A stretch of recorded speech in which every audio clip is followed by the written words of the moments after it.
భీమవరం నియోజకవర్గంలో చాలా కీలకమైన ప్రాంతం వీరవాసరం మండలం. భీమవరం నియోజకవర్గానికి తలమానికంగా ఉండే ఈ వీరవాసరం మండలంలోని గ్రామాలను గత ప్రభుత్వంలోని పాలకులు కనీసం పట్టించుకున్న పాపాన పోలేదు. అభివృద్ధిని గాలికి వదిలేశారు.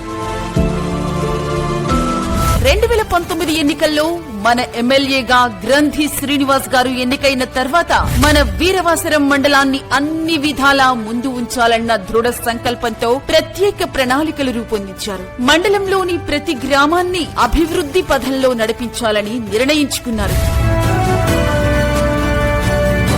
అనుకున్నదే తడవుగా ప్రతి గ్రామాన్ని సంక్షేమ మరియు అభివృద్ధి విషయంలో పరుగులు పెట్టించారు.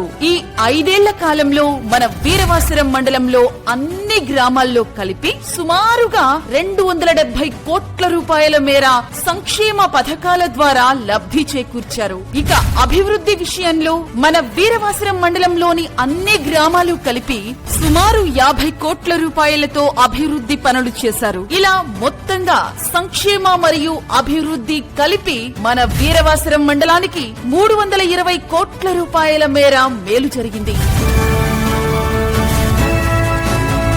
ఈ రోజు మన వీరవాసరం మండలం కని విని ఎరుగని రీతిలో అభివృద్ధి చెంది సంక్షేమంలో పరుగులు పెడుతుంది అంటే దానికి కారణం మన ఎమ్మెల్యే గ్రంథి శ్రీనివాస్ గారు. ఈ అభివృద్ధి ఈ సంక్షేమం ఇలాగే కొనసాగాలి అంటే రానున్న రోజుల్లో మన ఎమ్మెల్యేగా మళ్లీ గ్రంథి శ్రీనివాస్ గారే రావాలి. గ్రంథి శ్రీనివాస్ గారితోనే వీరవాసరం మండలం అభివృద్ధి, గ్రంథి శ్రీనివాస్ గారితోనే భీమవరం నియోజకవర్గ అభివృద్ధి. ఫ్యాను గుర్తుకే మన ఓటు.